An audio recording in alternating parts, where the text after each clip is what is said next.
Welcome to the Ryan Max Show. This is my first time live on video. You can see me on YouTube, Facebook Live. Head over there. You can comment and chat today. I've got a very special guest to bring to you. He is a retired chief judge and in the Federal Trade Commission. He's a Distinguished Service Award by President George W. Bush for his service to the nation's judiciary. And he's now an author, a political fiction author. He's got 3 books, and he's here to talk with me today, retired Judge Stephen McGuire. Hello, sir. How are you? I'm doing fine, Ryan. Hope everything is going well out in Chicago. It's not too cold up there. Yeah, Central Illinois, a little bit further from Chicago, but you know what? It's all the same. It runs the whole state here.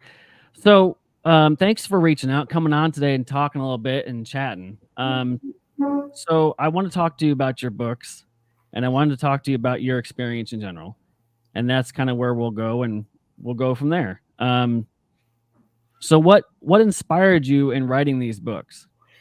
Well, I've been interested in my writing basically all my life, I guess. I think my first real involvement in writing started in high school. I had a really great 10th grade English teacher who I think I didn't fully appreciate at the time, but gave me what I think is an outstanding foundation in English grammar. And I had a bit of a stammer when I was a kid. So I found that when I could put my thoughts to pen and paper, I could say things that I couldn't say perhaps as effectively when I was speaking. So I found it gave me great freedom to express myself on paper. This is obviously before computers. And so it sort of empowered me to say whatever I wanted to say and however I the wish to say it. And so during my college career and law school, where the writing was such an integral part of my studies, I found it to be very helpful and productive, and it has served me all my career. So I think my interest in being a writer has been there for a long, long time. I was busy in my career, so I waited until I was retired to start to write my novels. Right. And so it's sort of something, it's just a hobby that I've undertaken, and I've enjoyed it very much. Awesome. So your career background, you've obviously been a chief judge, and you've done a lot of law work in your background. Has that inspired you in your book writing? Have you used that experience? Because I know your books are political fiction. So can you tell me about each of your books, just briefly about them, and then we can go into how you've related them? Sure. I was in Washington, D.C. for 32 years. For 15 of those years, I was an appellate attorney. I was appointed as an administrative law judge with the EPA in Washington for 7, and then in 2003, I was appointed as chief judge at the Federal Trade Commission, where I presided over some really huge antitrust cases. As a matter of fact, that same year I was appointed, I presided over what was then and probably still today the largest antitrust case in FTC history. So my whole experience in Washington has been at the highest levels of government, and I've had a inside seat to see how power operates in Washington, and that's the sub theme of my books. Is how power typically is exercised in Washington. So with that in mind, I wrote my first book called Prior the Restraint. I actually began writing it several years ago, I think in response to the so-called war on terror. And the Prior Restraint is about terrorism in the I think, media, and begins when the nation's #1 TV news anchorman is brutally murdered in the streets of Washington, and that instantly sent the media into a panic. But before they can make anything of it, a few days later in Manhattan, one of the country's leading newspaper columnists and her editor are also brutally murdered, seemingly by foreign, terrorists. So, seemingly overnight, a wave of censorship gripped the airwaves and the broadcasting industry for fear that if anyone said anything controversial, they might be next. So, behind the scenes was a corrupt U.S. senator who was chairman of the Homeland Security Committee, which was charged with investigating these murders.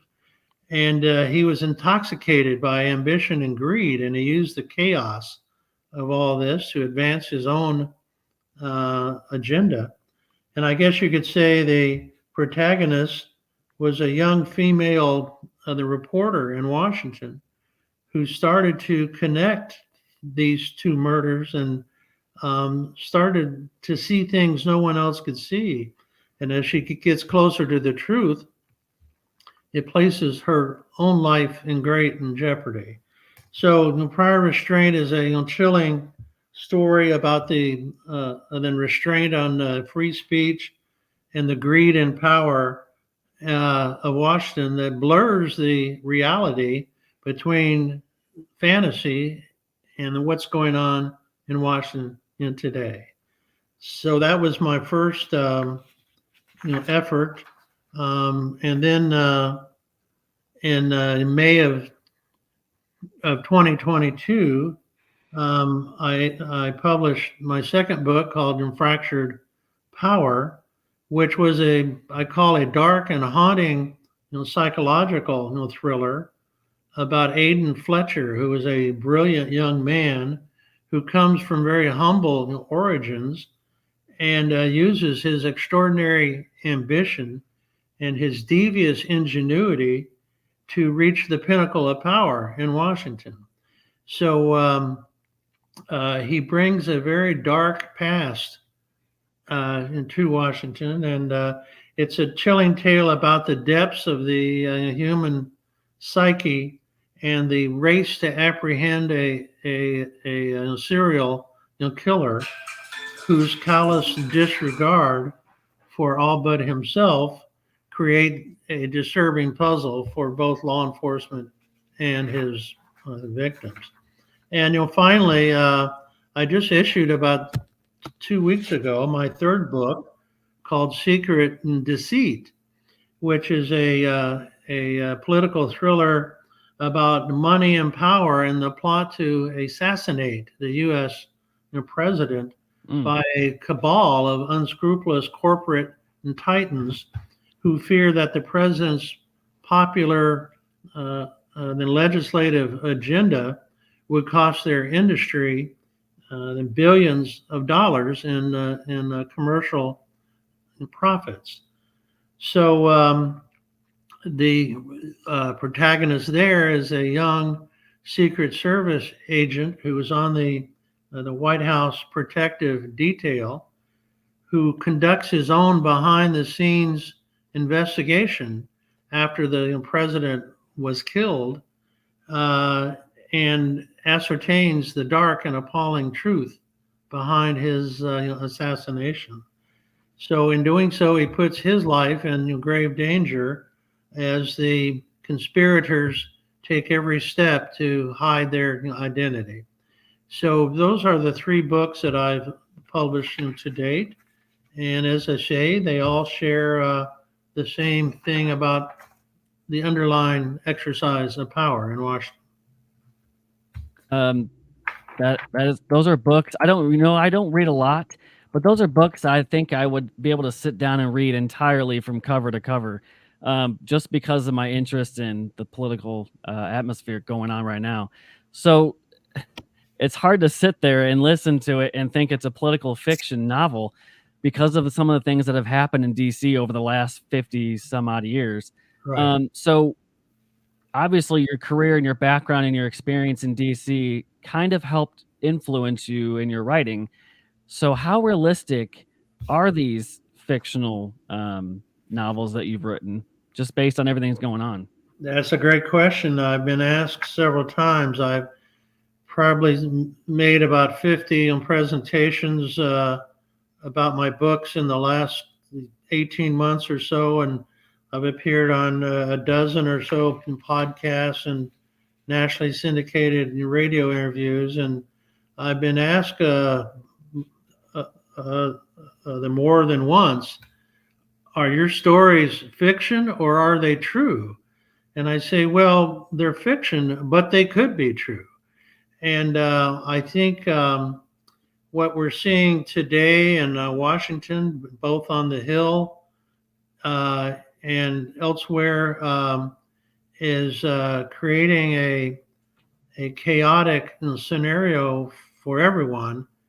And at this point, it seems like we're somewhat in uncharted territory, than politically.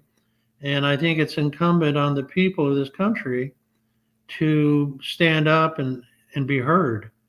And I think in part that's why um, things are evolving the way they are, because the public um, is not involved in the process.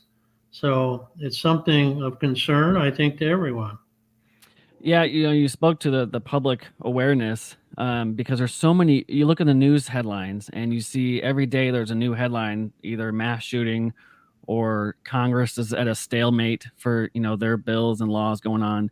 Um, so current event wise, do you see any of these things? And we've already had political assassinations before. Do you see anything like that happening again to that level? Well, I think we're in it's, like I said, uncharted territory here. I think, frankly, anything's possible. I certainly hope that's not in the cards, but I Yeah. don't know. I think the stakes at this point have become so great that you can't you can't underestimate um, what could happen here.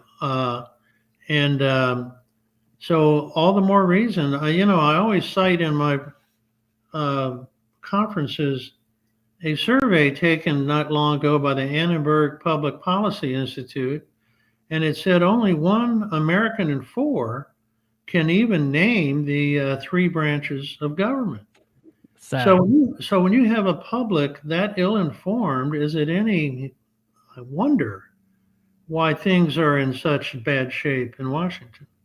Well, So and they it's they incumbent. they hear the headlines, and they see the headlines, they blindly follow whatever media site they follow, and that's it. And then they don't get the other side at all, and that's where you have the tension and division. Um, so I want to talk a little bit about your insight on one of your books. Now forgive me, I'm still learning titles.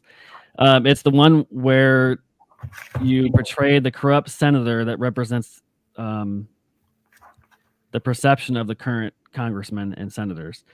So, how do you think that portrayal of the corrupt senator represents the current public perception in Congress? I think if I could be humble, I think that's pretty much what people perceive to be the case. And for those of your audience that have ever watched the show House of Cards with Kevin Spacey, it portrays politics on Capitol Hill in a somewhat jaded light, and that's how I portray them. And I always talk about politics on the Capitol Hill as all about money and power. The issues that are tossed back and forth are just pawns in the overall scheme of things. And it's just a big chessboard, and the lobbyists, the special interests, and the politicians exchange the issues for money and power, and that's all it's really about. And the real art of politics, you've heard that expression, is, in my view, the politicians. And like I said to you before the show, my books are very the nonpartisan. What I write about is applies equally to both sides. But the real art of politics are the politicians going to their constituents and trying to convince them that they're working on their behalf, when in reality they're working on behalf of their corporate and sponsors. And many of these same sponsors contribute to both sides of the aisle. So it's almost like I think, diversion when people tune in to CNN or Fox. It doesn't matter, and they're arguing whatever it is they're arguing, while behind the scenes in Washington, the politicians are actually working together to serve interests that are not necessarily good for the country. Right. Yeah. Like I said, reading, just hearing you describe the characters and the overall plots in your books, it's hard not to picture what's actually taking place in Washington today. So with that, your characters, obviously they seem very real.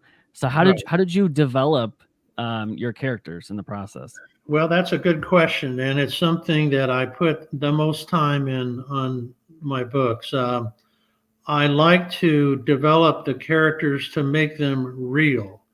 And in my first book, The Prior Restraint, I think I took four of the major characters back into their childhoods. So the readers would know not only who they are, but why they are the way they are. And a lot of these characters are not good people necessarily, but you understand them. You're inside their head as a reader, and it's almost like as the author too. I'm in the same room as they are, and I'm just allowing them to carry the storyline because I know them so well. And I saw an interview once with James and Patterson, who said he doesn't start on a book until he pretty much knows how it's going to end. And I'm not quite like that. I have an idea how I want the story to go, but I like to think that the characters carry the plot line, and just getting into their heads and being part of them. I think about how would they react under these circumstances, and I allow those reactions to carry the story. So I think that's what make my books uh, of interest to quite a few people, is that the characters are unlike many characters you'll read in other novels, and something I take great pride in. That's awesome. Um, I cannot honestly wait to grab all three of them and read them. They're right up my alley. So with your career going as long as it did, and you just started getting into writing after you retired, Right. um, can you describe your writing process for being a first time author? Because obviously you had the drive to write, but where did you start, and how did you develop um, that process? Well, that's another good question. I like I say, I always had the interest in other writing, and I had writers that I always sort of looked up to. A couple of them were John Krakauer, who wrote Into Thin Air about the 1997 uh, uh, expedition to Mount Everest that ended with seven of the climbers being killed. And he was on that expedition, and the way he described being on the side of that mountain when this major snowstorm blew up, and he put you on that mountain. And so I really liked how he wrote. And I think another author that I followed and was somewhat inspired by is Daniel Silva, who, as you may know, has written 25 novels. And even though most of them involve the same character who's a Israeli spy, there was one scene in a book of his, I think it's Portrait of a Spy, where he's uh, in Paris, where I've been to several times, and he's on this old side street with this antique store, and he happened to mention in the scene that there's this big crack above the frame of the door leading into the antique store. And at that moment, I knew he had stood right in front of that antique store. Mm-hmm. And by putting in that level of detail, it transported me as the reader to that scene. And I think that's one of the greatest things you can ever say about a writer is that they're able to take you from your uh, uh, the lazy boy chair wherever you're reading Mm-hmm. to the scene that's being described. So Yeah. these were some individuals that influenced me, and but I being in Washington as long as I was and experiencing what I experienced, that was the source of most of my knowledge. And I started in Washington when I was 25 years old. So I kind of grew up as an adult in Washington. So this was the foundation for my experience. So that's what came to me, I think, naturally. And um, I like to describe things the way they are. So, like I said, as in House of Cards, my books have somewhat of a jaded view toward the process on Capitol Hill. Right. So um, I think the kicker, and I like to tell this story. My the wife and I were in Key West a few years ago, and we were having lunch at the Sloppy Joe's restaurant, which some of your viewers may know was where Ernest Hemingway used to spend a Hmm. lot of time. And so, right on the wall was a real large photo of Hemingway, and our table was right in front of it. And I started staring at this photo, and I saw that he was, staring back at me. And so our eyes, kind of locked for a long, uh, 20 seconds. And it occurred to me at that moment, I had an epiphany that Hemingway wants me to write. So that was sort of my final inspiration, and that's what I did. So I wrote about those things that I understood, the most, and I tried to give my stories a real, foundation. Well, that makes it unique when you can go off of your background and then be able to write something that is realistic, but also, fictional in a sense, obviously. But it makes it really peel out on the page and jump out at you when you have your background thrown into it. It's kind of neat. So, with your time in Washington, do you consider yourself to be an insider, or are you someone who clocked in and clocked out and went home and just didn't want to be a part of it? No, no, no, no. I mean, being a federal judge, you have to stay above the fray, so to speak. But I was exposed to most of the things that I talk about in the books, and you can't help at that the level of government to understand how government works, and that's why I'm saying about the citizens of the country. They need to become more involved in the process so they too can understand.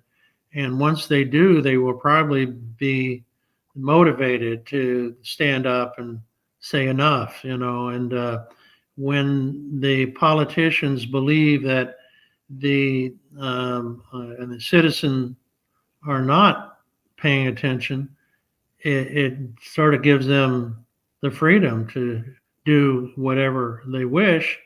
And typically that's not in the best interest of the people. Right, right. Yeah, certainly seeing that a lot going on.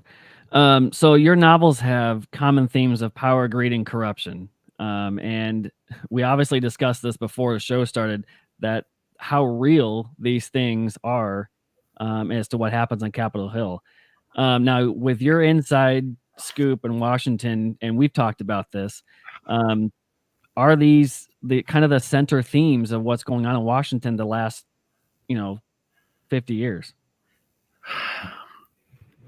I don't know. I think from my perspective, I'm 72, so I've been around for a while. And when I was in Washington, I was very much caught up in the politics of the times and paid close attention to everything going on then politically. I think we've seen a complete breakdown, to be honest with you. And That's why I keep saying I think we're in uncharted waters. And um, uh, I know there are some, I think, good people out there that are trying to get our system back up and running the way it should. But think back when Bill Clinton was president, we had a balanced budget in this country. The last presidential budget for this year, I think, came in at $1.8 trillion. Yeah, an ungodly number. Yeah. And it's only getting, and so what happened? What happened in those 20 short years that we would go from having a Congress and a president who worked together to balance the federal budget to where now it's just out of control.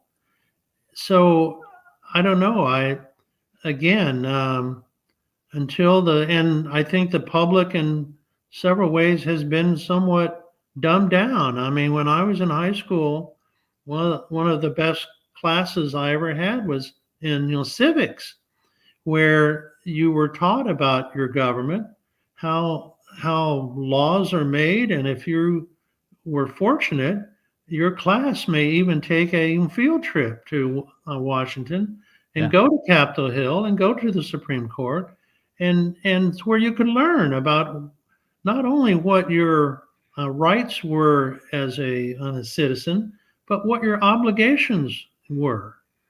And you don't see that much anymore. And so, as a consequence, there's such a large percentage of the population that just completely uninformed. And when you're uninformed, you're not inclined to want to stand up and say no. Right, and participate in any way. Yeah. So, um, with that, I know that I had some college classes when I was at a local university here, some histories, maybe some world history, but it wasn't like an entire year's worth. It was broken down in semester as far as going through it.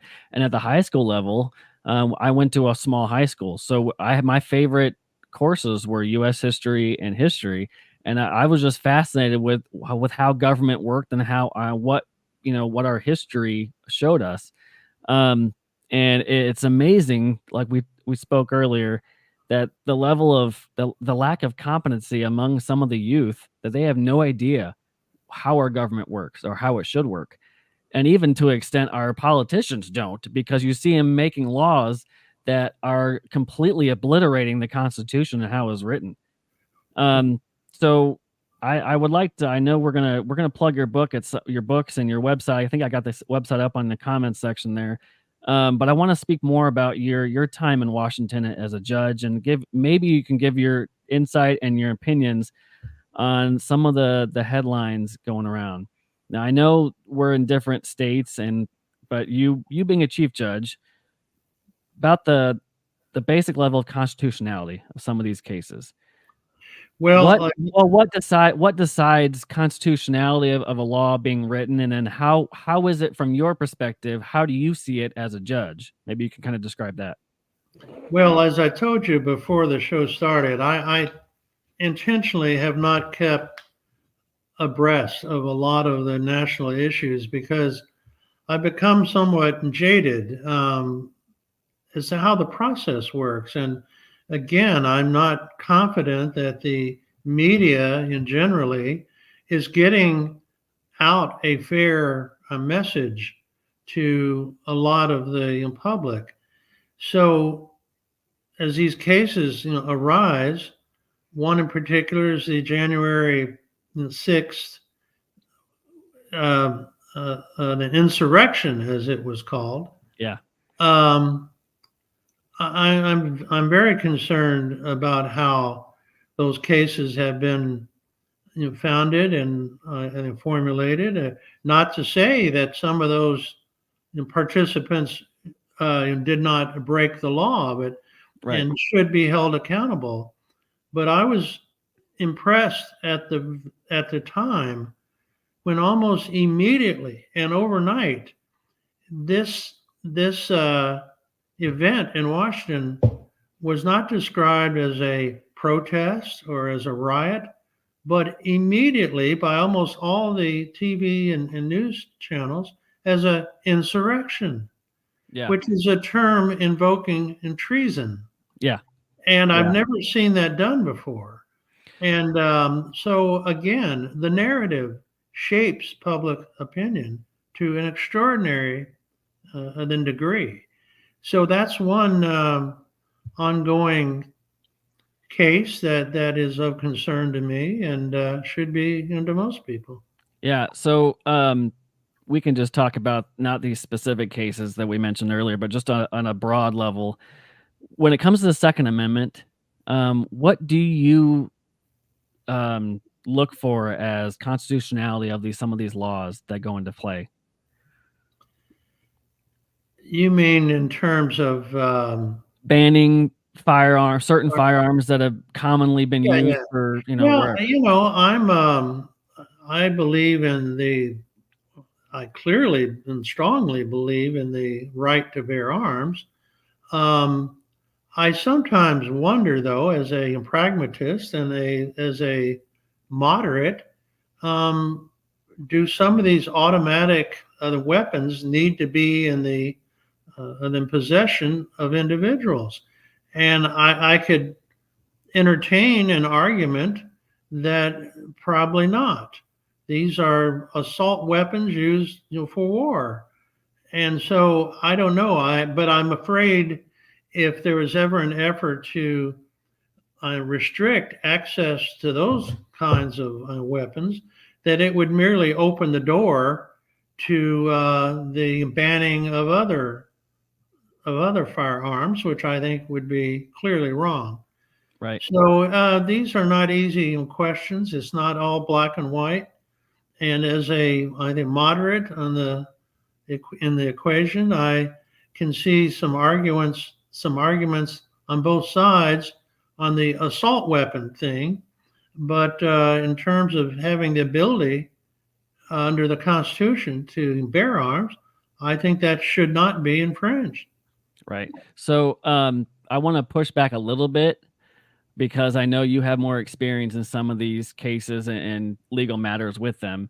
But is there, besides a legal term, I don't even know it's a legal term, assault weapon, what have you seen the media push these as other than what they are, semi-automatic rifles that are the most commonly used rifle? I mean, I have a couple of them Yes, currently.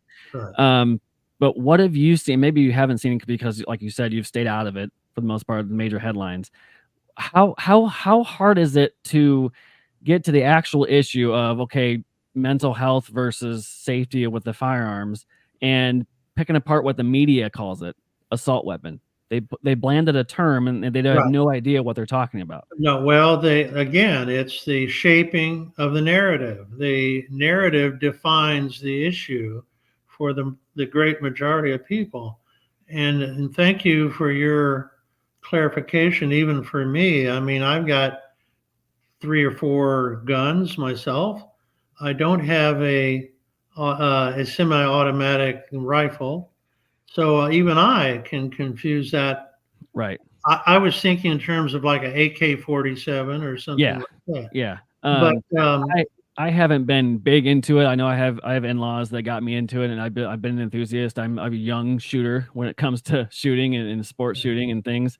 So I've gotten myself somewhat acquainted to some of these guns. But uh, again, we talked about with the media narrative, these big bad assault weapons without even really knowing what they're talking about.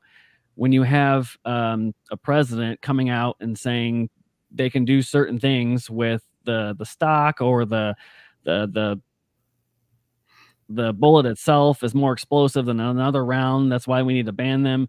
You see right there, it's a narrative push, and more Right. than so than just to talk about the actual weapon. I think personally, it comes down to mental health. I think if you actually follow the red flag laws in some of these states, you Right. actually follow up as law enforcement and a judicial discretion into a background of an individual, that's where you can get a handle on some of these mass shootings.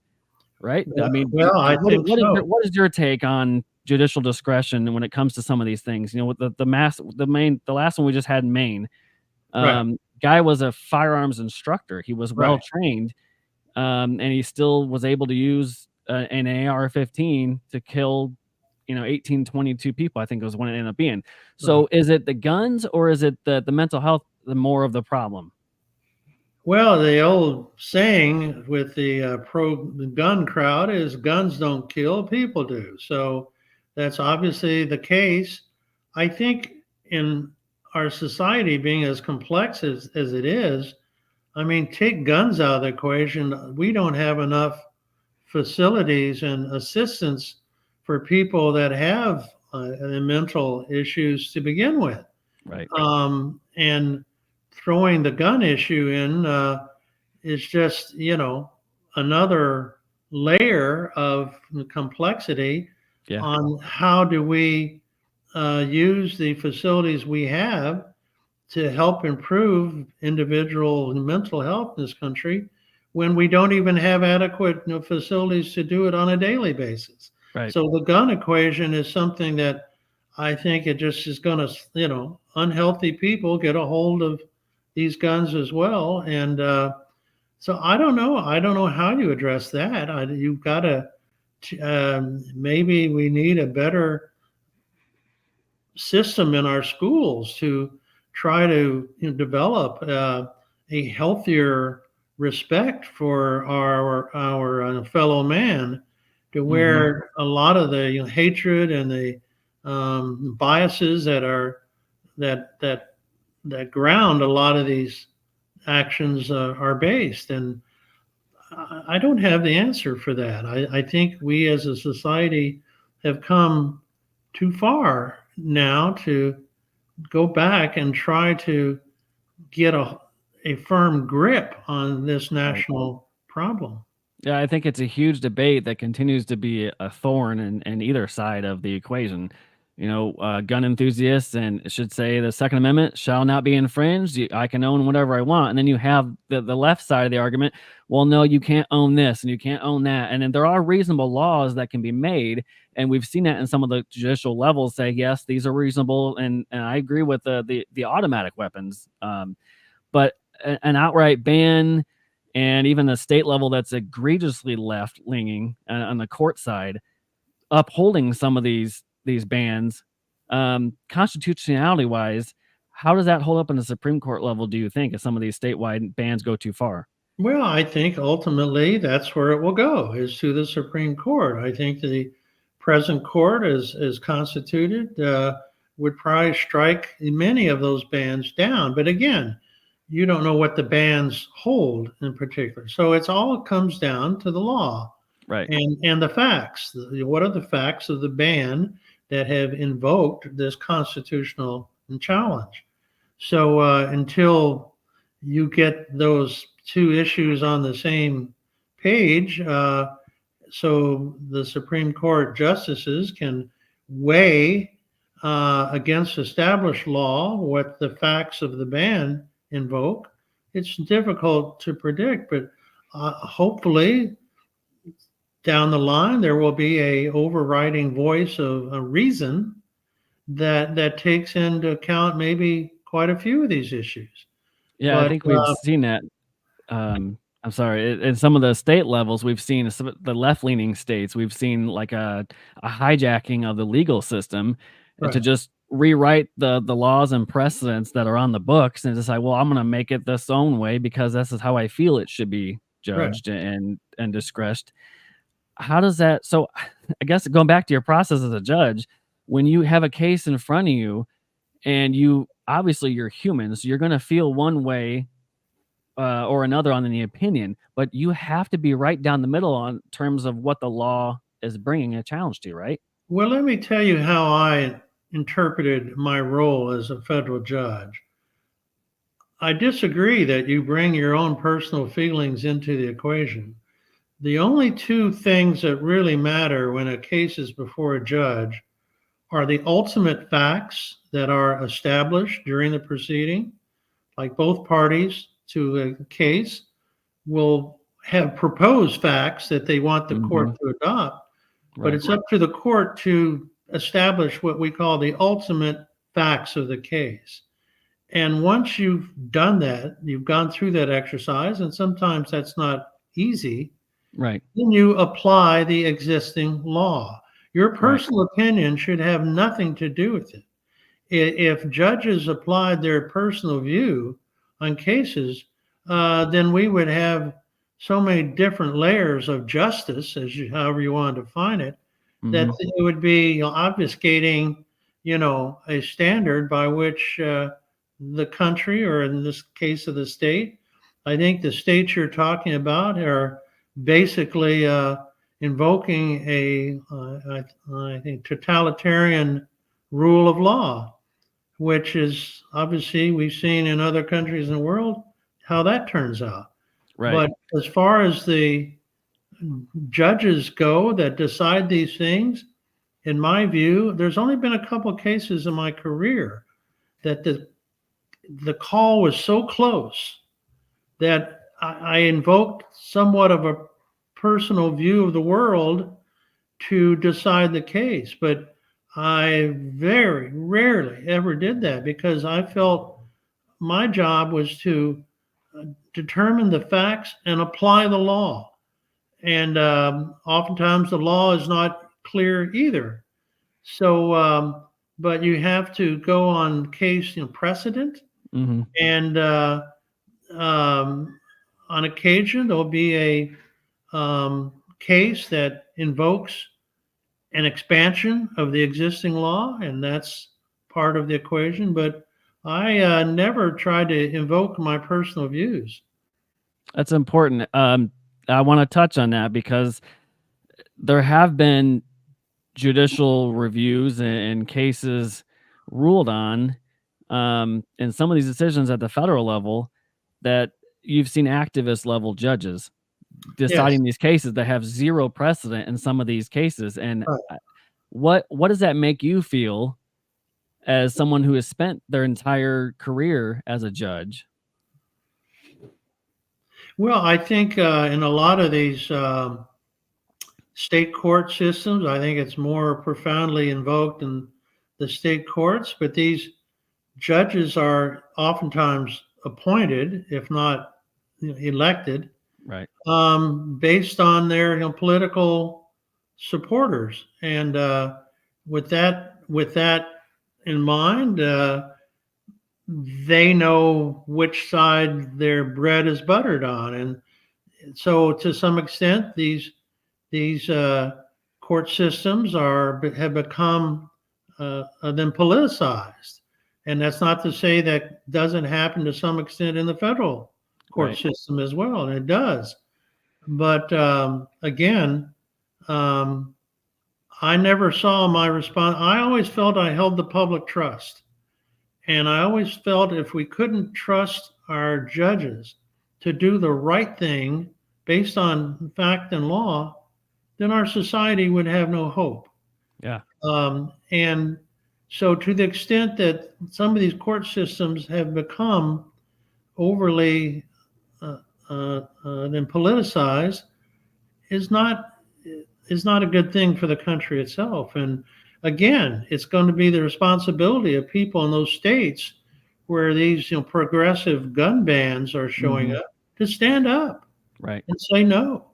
And but I fear with the lack of education in both our school systems and even in the public airwaves uh, on on on these issues, uh, people don't know what's happening, nor do they care in many regards. So Yeah. it's a Um, difficult conversation. right. So I want to highlight a federal case that was handed down, I think, well, just last summer, I think, or at least before that, the big one on the books that was handed down, Roe v. Wade. Now, leftists have been blowing their minds and blowing their lids off over that decision because they felt it was a constitutionally protected right to access to abortion. Now, I'm not a constitutional scholar. Several that I've talked to have said that if it's not written explicitly in the Constitution, it goes back to the states, right? As far as powers to legislate. Right. So, in your opinion, was that law thrown back to the states correctly by SCOTUS? Yes, I think it was, because many of the constitutional scholars, and I'm certainly not one of them, have said when the court decided Roe v. Wade back, when was that? I think last June. Last June. No, I'm talking about when they first.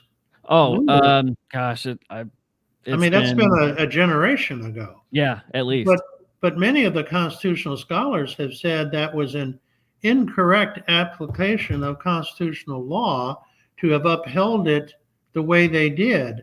And so when that was reversed last year, now all the folks who feel that they had a constitutional right to an abortion were offended that that decision came down the way it had. But on purely a constitutional framework, that was the correct decision, and it should be up to the states to determine whether one has the right to an abortion.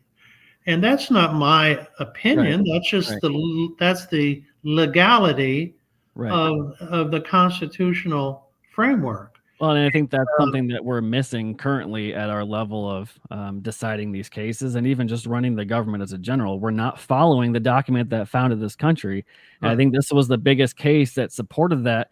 And like all the justices are not, they followed the facts of the Constitution. If it was written in the Constitution, it will be applied. If it was not, it needs to be brought back to the states to decide. And not only that, that is the ultimate truth. But not only that, but the original Roe v. Wade decision was based on extra constitutional grounds. It wasn't even decided in a constitutional framework. Right. So many of the constitutional historians have always felt that the first Roe v. Wade decision was improperly decided, because it was they created this right in a judicial opinion that did not exist within the construct of the Constitution.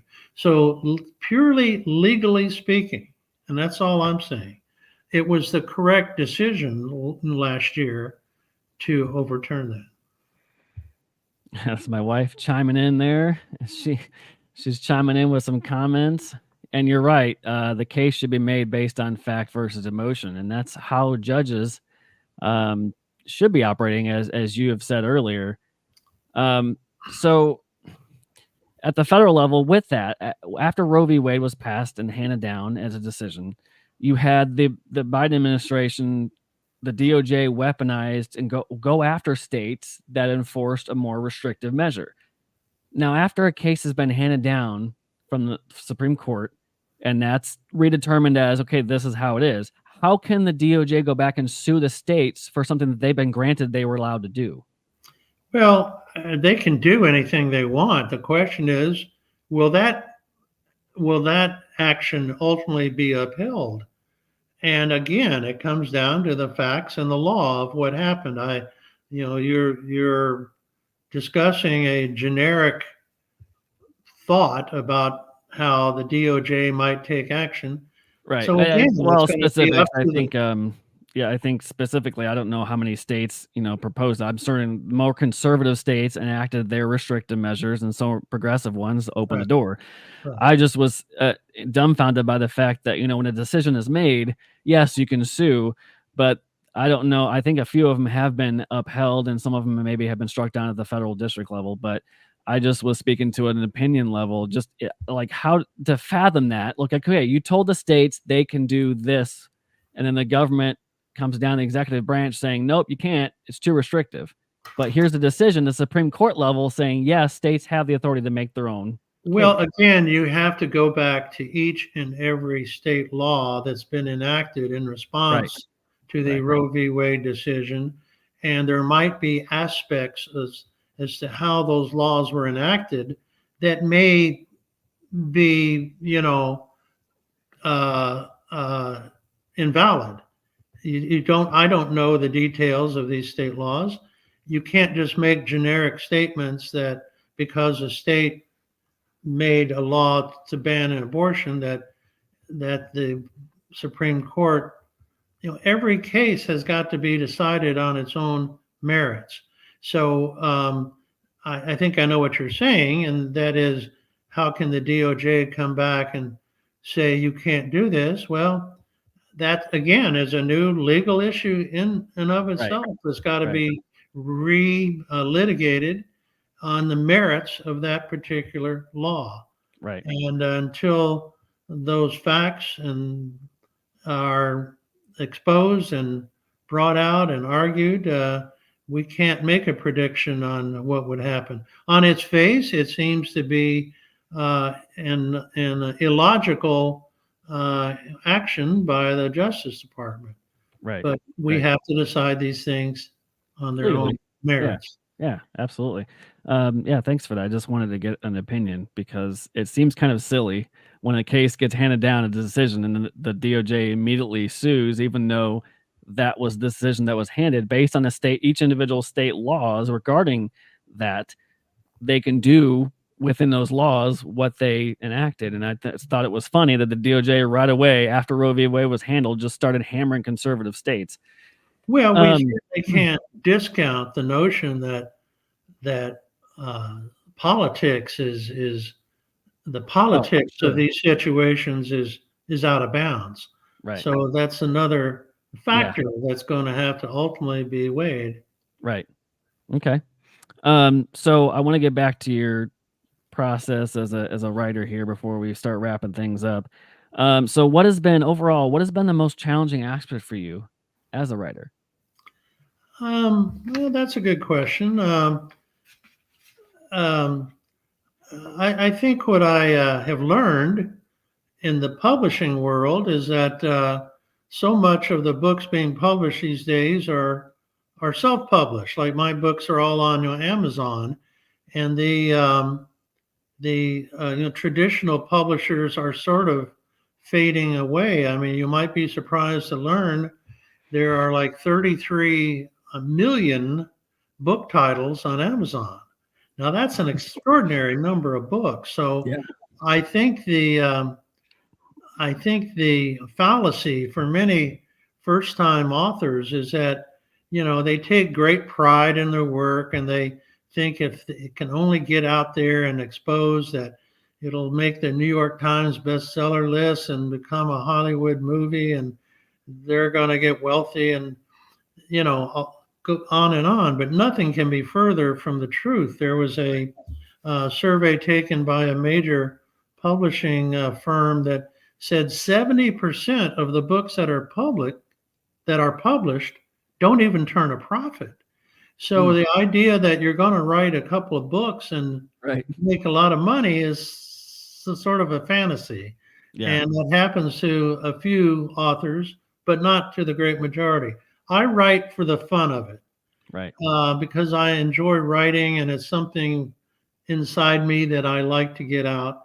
But I don't know. I think I like to create unique storylines, and I think the hardest part as a author in coming up with a new book is creating that storyline that hasn't been done before. In my second book, Fractured Power, that plot line is unique. It's never been done before, and that's what makes the story unique. So it's the hardest part, is to come up with that kind of a story.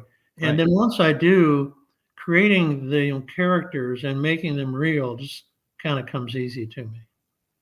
That's awesome. It certainly would not come easy to me. I've always had the idea of wanting to write. I thought maybe writing a sarcastic level kids book, like you see some of the political humor books out there. Yeah. I have a few funny lines on the take of if you give a mouse a cookie, but I don't know how to twist it into a longhand form at the moment. But yeah, I couldn't imagine the challenging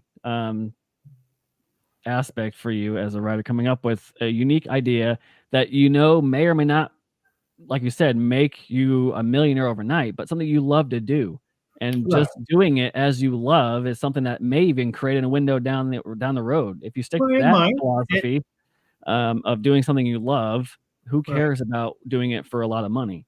Right. Well, Um, I have to interject and give credit to my wife, who was a former special agent in Washington, and now she's become my book agent, yeah, and she's done a really extraordinary job of getting me on these shows and uh, public radio broadcasts, and so if it works out, I do think my books would make extraordinarily good movies if it mhm, ever came to that. But I don't need the money. I do it for fun, and if something positive comes of it all down the road, that's great.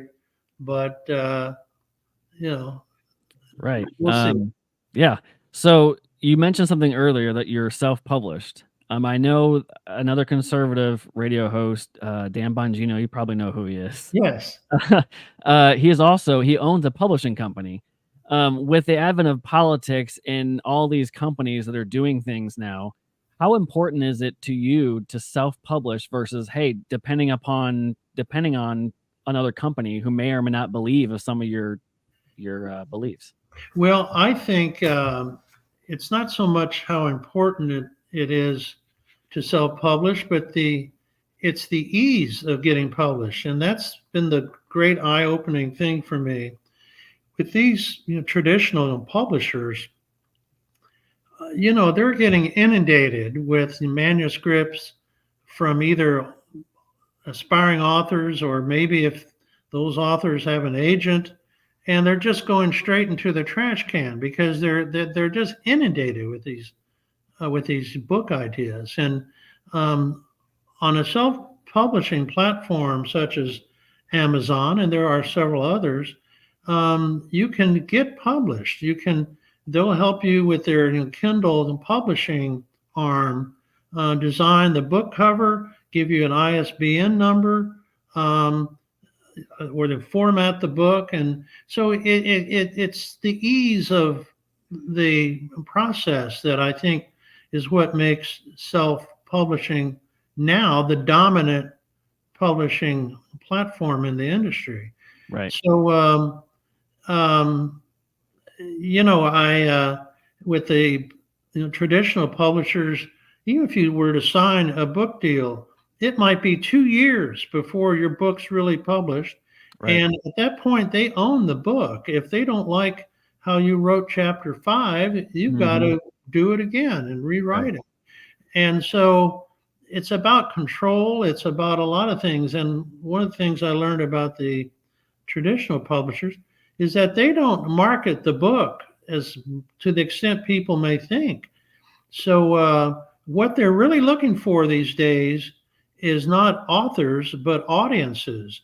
If you don't have a couple of thousand people on your Facebook or Twitter Mhm. following you, it Right. doesn't matter what your book is about. Yeah. They want to have an instant audience Right. that they can market these books for. So Yeah. that's one of the things I've learned. And so the self publishing route is easier, though, when you're on competing with 33 million other book titles, that makes it a little hard to stand out. Yeah. I can imagine. Um, okay, so do you have your idea for your next book then? I do. Okay. And what And is your next book? well, I can't say too much about it, but Okay. I think it's going to involve the confiscation of family farms in like Iowa, and by oppressive government regulations, and the act of one particular farmer who lost his son in a, I think, Ruby Ridge type of incident, Mm-hmm. and we'll see. And there's a lot of issues going on now with the food supply in this country, and uh, with millions of prime farmland acres being purchased. So it's something that I'm giving thought to. Absolutely. That's going to be a great book because I know I've read stories about that already around the country with the Right, China's having an influence, Bill Gates having his influence, right. buying up private property. I That's may right. just have you on at some point when you finish that book and talk about that one by itself. Well, that's gonna be a whole Right. topic by itself. Well, and as we talked earlier before the show about in the Chicago area, there's now a movement to have government controlled grocery stores. So Yeah. that's not, Yeah. all that ties into that overall Yeah. story. Well, and that can tie into everything else going on with that government owned and the Right. ESG level and things like that. We can get into another discussions all day long, Yeah. right? Thank you so much for coming on. Real quick, where can they get your books? I know You can, I put it the comment section with the your website. Where else can they get your books? well, they can get it on, go on Amazon Books and either type in my name, Stephen, then McGuire, or you can go on my website, StephenMcGuireAuthor.com. It's Stephen with a PHEN. And that'll describe all of my books. It'll give a background on my own biography. And so Amazon is the chief market for my books. And you can leave comments on my website. And we've had a good response. And I think if you were to go on that website, you'd find out a whole lot more about myself and about these book lines. So I would encourage your viewers to take a Yeah, minute and take absolutely. a look. I will be grabbing them and I will absolutely advertise them too on my show going forward. Thank you. Thank Thank you so much again for reaching out and coming on. It's been a pleasure to talk to you. We you. hope to Okay, do more. Ryan, I've enjoyed it as well. Yeah, we And will good do luck. we'll do some more in the future too. Good enough. We'll stay in Yeah. touch. All right. Thank you.